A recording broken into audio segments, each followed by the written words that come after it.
Hi everyone, I am Dr. Prashant, consultant surgical gastroenterologist, HPB and advanced laparoscopic surgeon. ఈ రోజు మనం gall bladder stone సమస్య గురించి మాట్లాడుకుందాం. గాల్ బ్లాడర్ అంటే ఏంటి? గాల్ బ్లాడర్ అంటే బేసికల్లీ లివర్ కింద ఉండే ఒక చిన్న ఆర్గన్ అనమాట. దాన్ని తెలుగులో వాడుక భాషలో పిత్తాశయం అని అంటాం అనమాట. దీని బేసిక్ ఫంక్షన్ ఏంటంటే లివర్లో నుంచి వచ్చే పసరు జ్యూస్ లేదా బైల్ జ్యూస్ అంతా కూడా కాసేపు అక్కడ స్టోర్ అయ్యి ఎప్పుడైతే ఫుడ్ వస్తుందో అక్కడి నుంచి కింద ఇంటెస్టైన్స్కి వచ్చి ఫుడ్ డైజెషన్ దీంట్లో హెల్ప్ చేస్తుంది అనమాట. సో గాల్ బ్లాడర్ స్టోన్స్ అనేవి ఎందుకు వస్తాయి? బేసికలీ గాల్ బ్లాడర్ స్టోన్స్ ఎందుకు వస్తాయి అంటే దానికి అనేక కారణాలు ఉంటాయి. ఒకటి ఎక్కువ ఫీమేల్స్లో అంటే హార్మోనల్ చేంజెస్ వల్ల, especially during pregnancy time and all these things. ఇంకొకటి ఏంటంటే బాడీ ఫ్యాట్ ఎక్కువ ఉండడం వల్ల. ఇంకొకటి ఏంటంటే లివర్లో కొలెస్ట్రాల్ కంటెంట్ బాగా ఎక్కువగా ఉండడం వల్ల, షుగర్ ఉన్న వాళ్ళల్లో ఓకే, ఇట్లా పలు కారణాల వల్ల. ఇంకా కొంతమందికి సర్జరీ అంటే మన స్టమక్ ఆపరేషన్ అయ్యి స్టమక్ మొత్తం తీసేసినప్పుడు, సో ఇట్లాంటి వాళ్ళల్లో గాల్ బ్లాడర్లో స్టోన్స్ రావడం ఎక్కువగా చూస్తామన్నమాట. సో దీంట్లో గాల్ బ్లాడర్ స్టోన్స్లో రెండు రకాలు ఉంటాయి. ఒకటి సింపుల్ స్టోన్స్, ఒకటి కాంప్లికేటెడ్ స్టోన్స్. సింపుల్ స్టోన్స్ అంటే ఐదర్ స్టోన్స్ ఉండడం వల్ల పేషెంట్కి ఇబ్బంది అనేది ఏం లేకుండా ఉండడం, లేదా అప్పుడప్పుడు కొంచెం ఇక్కడ రైట్ సైడ్ రిబ్స్ కింద కొంచెం గుంజినట్టు ఉండడం, లేదా కొంచెం మైల్డ్ నొప్పి రావడం అట్లా ఉంటుంది. సో దీన్ని మనం సింపుల్ గాల్ బ్లాడర్ స్టోన్స్గా తీసుకుంటాం అనమాట. అదే ఈ సింపుల్ గాల్ బ్లాడర్ స్టోన్స్ని కనుక మనం నెగ్లెక్ట్ చేస్తే అది next stage complicated gall bladder స్టోన్స్గా మారే అవకాశాలు ఉంటాయి. కాంప్లికేటెడ్ గాల్ బ్లాడర్ స్టోన్స్ అంటే అది ఎమర్జెన్సీలో వస్తాయి అనమాట. అంటే దానికి విపరీతమైన కడుపు నొప్పి రావడం, వాంతులు రావడం, జాండిస్ రావడం, పొట్ట ఉబ్బుక రావడం, జ్వరం రావడము, ఇవన్నీ జరుగుతాయి అన్నమాట. అంటే ఎప్పుడు కాంప్లికేట్ అవుతాయి? ఎప్పుడైతే గాల్ బ్లాడర్లో నుంచి స్టోన్ జారి గాల్ బ్లాడర్ యొక్క వేకి అడ్డుపడడం కానీ, లేదంటే పసరుదారికి అడ్డుపడడం కానీ, లేదంటే ప్యాంక్రియాస్కి కానీ అడ్డుపడడం కానీ జరిగితే అప్పుడు మనకి ఇట్లాంటి కాంప్లికేటెడ్ సిచ్యువేషన్ వస్తుందన్నమాట. జనరల్గా చాలామంది అడుగుతూ ఉంటారు, అంటే గాల్ బ్లాడర్ స్టోన్స్ వల్ల వచ్చే సమస్య ఎట్లా ఉంటుంది అని. నేను ఇందాక చెప్పినట్టు అయితే మనం రొటీన్ ఇన్వెస్టిగేషన్ చేసుకున్నప్పుడు కానీ, లేదా వేరే కండిషన్కి ఇన్వెస్టిగేషన్ చేయించుకున్నప్పుడు కానీ, లేదంటే నార్మల్గా హెల్త్ చెకప్ లాగా చేసుకున్నప్పుడు కానీ గాల్ బ్లాడర్ స్టోన్స్ని మనం గుర్తించవచ్చు. లేదా అప్పుడప్పుడు ఇట్లా రైట్ సైడ్ కానీ ఇక్కడ కానీ నొప్పి రావడం ఇట్లాంటివి ఉన్నప్పుడు డాక్టర్ గారు మనకు అల్ట్రాసౌండ్ స్కాన్ రాసినప్పుడు అది చేయించుకుంటే అందులో గాల్ బ్లాడర్లో మనము స్టోన్ అది చూడవచ్చు. ఇది సింపుల్ స్టోన్ అనమాట. కాంప్లికేటెడ్ స్టోన్ ఏంటంటే జనరల్గా పేషెంట్స్ విపరీతమైన నొప్పితోని లేదా ఎమర్జెన్సీ సిచ్యువేషన్లో హాస్పిటల్కి వెళ్తారు. సో అప్పుడు వాళ్ళకి ఏంటంటే విపరీతమైన కడుపు నొప్పి ఇక్కడ కానీ పైభాగం కానీ, లేదంటే వాంతులు రావడం కానీ, జ్వరం రావడం కానీ, జాండిస్ ఓకే, ఇవన్నీ కూడా కాంప్లికేటెడ్ గాల్ బ్లాడర్ స్టోన్స్ యొక్క లక్షణాలు అనమాట. సో గాల్ బ్లాడర్ స్టోన్స్ని గుర్తించడానికి ఉన్న టెస్ట్లు ఏంటి? నార్మల్గా బేసిక్ అల్ట్రాసౌండ్ స్కాన్, ఏదైతే బేసిక్ అల్ట్రాసౌండ్ స్కాన్ ఉందో అది చేస్తే మనకు గాల్ బ్లాడర్లో స్టోన్స్ అనేవి చూడవచ్చు. ఈ అల్ట్రాసౌండ్ స్కాన్ అనేది ఎప్పుడు పడితే అప్పుడు చేసుకోకుండా జనరల్గా ఒక 6 hours ఫాస్టింగ్ మేము ప్రిఫర్ చేసేది. అంటే మార్నింగ్ లేవగానే బ్రష్ చేసుకున్నాక బ్రేక్ఫాస్ట్ అదేం తీసుకోకుండా డైరెక్ట్ వెళ్ళి స్కాన్ చేయించుకుంటే అది best scan for gall bladder stones అనమాట. సో దీంట్లో ఏంటంటే గాల్ బ్లాడర్ బాగా ఉబ్బి ఉంటుంది. సో లోపల స్టోన్స్ ఎంత సైజు ఉన్నాయి, ఎన్ని ఉన్నాయి, స్టోన్స్ కాకుండా ఇంకా పులిపిరి అట్లాంటివి ఏమైనా ఉన్నాయా, లేదా ఇంకేదైనా గడ్డ ఉంది, ఇవన్నీ క్లియర్గా తెలుస్తాయి అన్నమాట జనరల్గా.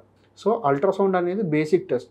ఎప్పుడైతే కాంప్లికేటెడ్ గాల్ బ్లాడర్ స్టోన్స్ కండిషన్కి వెళ్తాయో అప్పుడు మనకి మల్టిపుల్ టెస్ట్లు అవసరం పడే ఛాన్స్ ఉంటుంది. అంటే ప్యాంక్రియాస్ కనుక బాగా విపరీతంగా ఉబ్బితే దానికి మనము సిటీ స్కాన్ చేసుకోవాల్సిన అవసరం పడుతుంది. పసరు పోయే దారిలో అడ్డం పడితే దానికి సపరేట్గా ఎంఆర్సిపి స్కాన్ చేసుకోవాల్సిన అవసరం పడవచ్చు. ఇవే కాకుండా మల్టిపుల్ బ్లడ్ టెస్ట్ ఇవన్నీ కూడా అవసరం పడతాయి అనమాట. అంటే సిచ్యువేషన్ బట్టి మనము టెస్ట్ అనేది తీసుకుంటాం. సో చాలామంది అడుగుతుంటారు దీనికి, అంటే గాల్ బ్లాడర్ స్టోన్స్కి నార్మల్ మెడికల్ ట్రీట్మెంట్ అంటే మెడిసిన్స్తో ఏదైనా ట్రీట్మెంట్ కానీ, ఆయుర్వేదిక్తో కానీ ట్రీట్మెంట్ ఏమైనా ఉందా, లేదంటే డెఫినెట్గా సర్జరీ వెళ్ళాలి. జనరల్గా గాల్ బ్లాడర్ స్టోన్స్ ఉంటే అది 100% ఆల్మోస్ట్ సర్జరీకి వెళ్ళిపోతాయి. చిన్న చిన్న స్టోన్స్ 1 mm 2 mm అట్లాంటి స్టోన్ 1 2 అట్లా ఉంటే దాన్ని మనం వదిలేసి చూడొచ్చు. Over a period of time మళ్ళీ స్కాన్ చేసుకొని ఒక 6 months లేదా 8 months తర్వాత, లేదంటే 1 year తర్వాత స్కాన్ చేసుకొని చూసుకోవచ్చు. అంటే అది ఏమన్నా స్టోన్ జారిపోయిందా ఏంది అనేది చెక్ చేసుకోవచ్చు. కానీ anything more than 4 to 5 mm multiple stones ఇట్లాంటివి ఏమన్నా ఉంటే మాత్రం, లేదా పెయిన్ గాల్ బ్లాడర్ స్టోన్స్ వల్ల పెయిన్ ఏమన్నా ఉన్నా, లేదంటే వాళ్ళకి ఆల్రెడీ షుగర్ లాంటి కండిషన్స్ ఉన్నా, లేదంటే వాళ్ళు కీమోథెరపీకి వెళ్తూ ఉన్నాం, వాళ్ళకి మాత్రం 100% సర్జరీ అనేది అవసరం పడుతుంది. సో చాలామందికి రొటీన్గా వచ్చే డౌట్స్ కూడా చాలా ఉంటాయి. సో అవన్నీ నేను క్లియర్ చేస్తాను అనమాట సర్జరీ గురించి. జనరల్గా gall bladder surgery laparoscopic surgery ద్వారా అయిపోతుంది. లాప్రోస్కోపీ అంటే కీ హోల్ సర్జరీ అంటాం అనమాట. కీ హోల్ సర్జరీ అంటే ఒక 4 హోల్స్ పెట్టేసి లోపలికి కడుపు లోపలికి మనం ఒక ఇన్స్ట్రుమెంట్స్ పంపించి టీవీలో చూసుకుంటూ చేస్తాం. 99.5% సర్జరీస్ లాప్రోస్కోపీ పద్ధతి ద్వారానే అయిపోతాయి. అయితే లోపల గనక బాగా ఇన్ఫెక్షన్ ఎక్కువగా ఉన్నా, లేదా బ్లీడింగ్ టెండెన్సీ ఎక్కువ ఉన్నా, లేదంటే వేరే ఇతరత్ర ప్రాబ్లమ్స్ వేరే ఏది ఉన్నా కూడా దాన్ని మనం అవసరాన్ని బట్టి ఓపెన్ చేయాల్సి వస్తుంది. కానీ ఆల్మోస్ట్ 99.5% మందికి లాప్రోస్కోపీతోనే సర్జరీ అయిపోతుంది. ఆ హోల్స్ ద్వారా మనము గాల్ బ్లాడర్ని లివర్ నుంచి శరీరం నుంచి సపరేట్ చేసి ఒక హోల్ నుంచి బయటికి గుంజేస్తాం అనమాట. So this is laparoscopic surgery. దీని అడ్వాంటేజెస్ ఏంటి అంటే, ఇంతకుముందు ఏంటంటే అందరూ పెద్ద కోత పెట్టి చేసేవాళ్ళు ఆపరేషన్, దాన్ని ఓపెన్ సర్జరీ అంటారు. ఇప్పుడు ఆల్మోస్ట్ అన్ని సర్జరీస్ లాప్రోస్కోపిక్ ద్వారానే అయిపోతాయి అన్నమాట. సో దీని అడ్వాంటేజెస్ ఏంటంటే ఫస్ట్ థింగ్ పెయిన్ చాలా తక్కువగా ఉంటుంది. Second thing early recovery and fast discharge. నార్మల్గా మీకు ఓపెన్ సర్జరీ అయితే ఒక 3 to 5 days హాస్పిటల్లో ఉండాలి. ఆ కుట్లు మాన్కరావడానికి ఇంకొక 1 week 10 days. సపోజ్ అది ఇన్ఫెక్షన్కి వస్తే ఆల్మోస్ట్ 2 to 3 weeks కుట్లు అనేవి మాన్కరావు అప్పుడప్పుడు. ప్లస్ ఇంకొకటి ఏంటంటే ఇంత పెద్ద స్కార్ కాబట్టి ఆల్మోస్ట్ ఒక 2 to 3 days మినిమం హాస్పిటల్లో ఉండాల్సి వస్తుంది. దాని తర్వాత ఒక 2 to 3 weeks ఇంట్లో రెస్ట్ తీసుకోవాల్సి వస్తుంది. సో ఇవన్నీ ఓపెన్ సర్జరీ ద్వారా ఉండే డిసడ్వాంటేజెస్ అనమాట. లాప్రోస్కోపీ ఏంటంటే పెయిన్ తక్కువగా ఉంటుంది, ఫాస్ట్ డిశ్చార్జ్ 1 day or 2 daysలో. అప్పుడప్పుడు కొన్ని సెలెక్టెడ్ పేషెంట్స్కి డే కేర్ సర్జరీ లాగా కూడా చేస్తాం అనమాట. అంటే అర్లీ మార్నింగ్ సర్జరీ చేసి మనం ఈవినింగ్ ఆర్ నైట్ కల్లా కూడా డిశ్చార్జ్ చేస్తాం అనమాట. నెక్స్ట్ ఇంకొకటి ఏంటంటే fast recovery and early return back to work. అంటే వితిన్ వాళ్ళు 2 to 3 days నుంచి వాళ్ళు వర్క్ ఫ్రమ్ హోమ్ కానీ ఇదేమని ఉంటే వాళ్ళు రొటీన్ వర్క్ అది చేసుకోవచ్చు. ఇంకా that is advantage of laparoscopic surgery. So ఇప్పుడు మోస్ట్ ఆఫ్ ద సర్జరీస్ అన్ని లాప్రోస్కోపిక్ పద్ధతి ద్వారానే అయిపోతాయి. ఇది సింపుల్ గాల్ బ్లాడర్ స్టోన్స్ యొక్క ట్రీట్మెంట్. ఇంకా చాలామంది కామన్ డౌట్ ఒకటి ఉంటుంది, గాల్ బ్లాడర్ తీసిన తర్వాత ఫుడ్ డైజెషన్లో ప్రాబ్లం ఉంటుందా, ఫుడ్ హ్యాబిట్స్లో ఏమన్నా చేంజెస్ చేయాలా అని. అటువంటిది ఏది ఉండదండి. Gall bladder surgery is one of the most common surgeries done nowadays. అది కంపల్సరీగా గాల్ బ్లాడర్ స్టోన్స్ వస్తే గాల్ బ్లాడర్ తీసేయాల్సిందే. దానివల్ల ఫ్యూచర్లో డైజెషన్ రిలేటెడ్ ఇష్యూస్ కానీ, ఫుడ్ హ్యాబిట్స్ చేంజ్ ఇష్యూస్ కానీ అట్లాంటివి ఏమీ అవసరం లేదు. నార్మల్ మీరు ఏదైతే రొటీన్ డైట్ తీసుకుంటున్నారో అది రొటీన్గా తీసుకోవచ్చు.